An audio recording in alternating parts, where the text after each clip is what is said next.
The janitor is stealing old banknotes from the bank. She first pretends to wipe down the armored cash truck. Then, when the supervisor isn't paying attention, she quickly slips into a blind spot of the cameras. She swiftly swaps the padlock on the truck. Just as everything is going smoothly, she suddenly slips and falls. This immediately alerts the staff nearby. Fortunately, no one notices anything suspicious. She then quickly pushes her cleaning cart to meet up with her teammate Mary, who is in charge of transporting the cash. She secretly tells Mary the number of the truck whose lock has been swapped. Mary immediately pushes the locked cash container to a spot right in front of a trash bin, perfectly blocking the camera's view. Before the elevator arrives, Mary pretends to listen to music and sway her body, deliberately distracting the supervisor. She then quickly unlocks the padlock with a key and pushes down the partition. Bundles of cash are tossed straight into the trash bin. Halfway through, the repeated movements draw the supervisor's attention. Luckily, Mary stops just in time, managing to fool them again. Soon, Mary arrives at the shredding area. She immediately signals her teammate Annie with her eyes. As long as Annie shreds all the cash and then puts the original lock back on,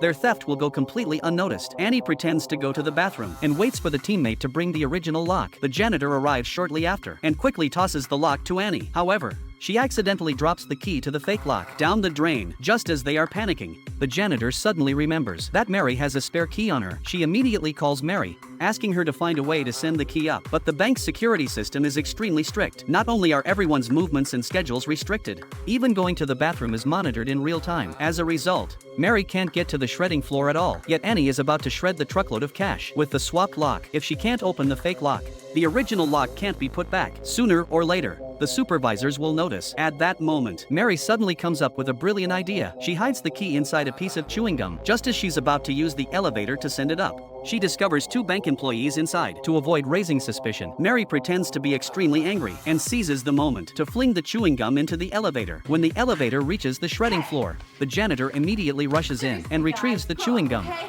I'm not your personal mate, all right?